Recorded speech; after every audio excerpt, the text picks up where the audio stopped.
15 ans que je gère des navires que je n'ai jamais vus. J'en ai 2 à la flotte, 14 qui sont abîmés. Rien que ça, j'en ai pour 30 000 $ minimum. Eh ben, tu trouves une solution. Je m'en charge. Ici, on est dans une boîte d'armateurs de navires de marchandises à travers le monde. Donc des gens qui travaillent sur ordinateur, principalement sur leur écran et de manière assez virtuelle. C'est-à-dire qu'ils affrètent des bateaux pour transporter des marchandises d'un endroit à l'autre. Et ils ont la responsabilité de l'acheminement de ce bateau du départ jusqu'à l'arrivée, avec évidemment son contenu qui peut valoir parfois énormément d'argent. Et j'interprète ce personnage, Franck, qui travaille dans cette entreprise, qui s'est fait tout seul, comme on dit, qui est parti d'une grande surface de distribution comme magasinier et qui a gravi les échelons et qui est arrivé à un poste pas de direction, mais de grosses responsabilités, de grandes responsabilités dans cette boîte d'armateurs, donc à la force du poignet, à la force de la volonté, à la force de sacrifice, à la force de passer à côté de la vie, à la force de passer à côté de sa femme, à la force de passer à côté de ses enfants, à la force de passer de sa propre conscience et de la propre réalité du monde et des autres. Et voilà.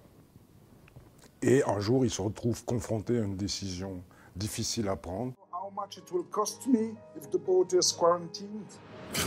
Je me suis retrouvé à devoir gérer une situation délicate. Suite à cette décision malheureuse, et ce qui s'est passé, il est licencié, donc il se retrouve au chômage, et ses supérieurs ne tiennent absolument pas compte de ses états de service et de ce qu'il a fait, de ses sacrifices. Donc c'est les sacrifices de cet homme, à tort et à raison, aveuglément, qui foncent droit dans le mur et par de mauvaises décisions et par des mauvais choix de vie, et aussi parce que la vie ne l'a pas ménagé et parce qu'il n'a pas eu les repères nécessaires pour pouvoir grandir, on va dire, de façon altruiste et de façon sociale.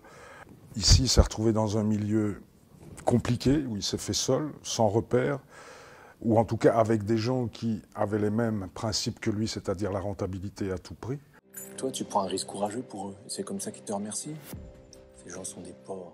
Tout ça au nom, évidemment, encore une fois, de la rentabilité, puisqu'il devient important et donc son salaire est important. Donc c'est le bon moment pour pouvoir se séparer de lui, puisque au bout du compte, on comprendra que cette décision qu'il a prise n'est pas la raison de son licenciement, mais d'autres choses.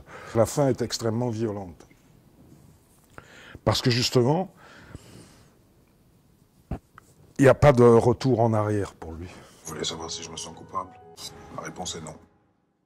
T'aurais dû ne pas venir. T'es pas au travail? T'attends quoi pour me dire ce qui se passe? Pourquoi elle te l'a dit?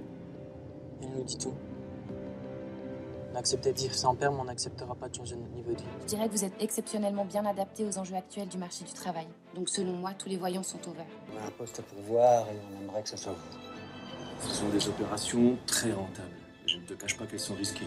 Je ne veux plus faire ce genre de choses. Tu veux combien?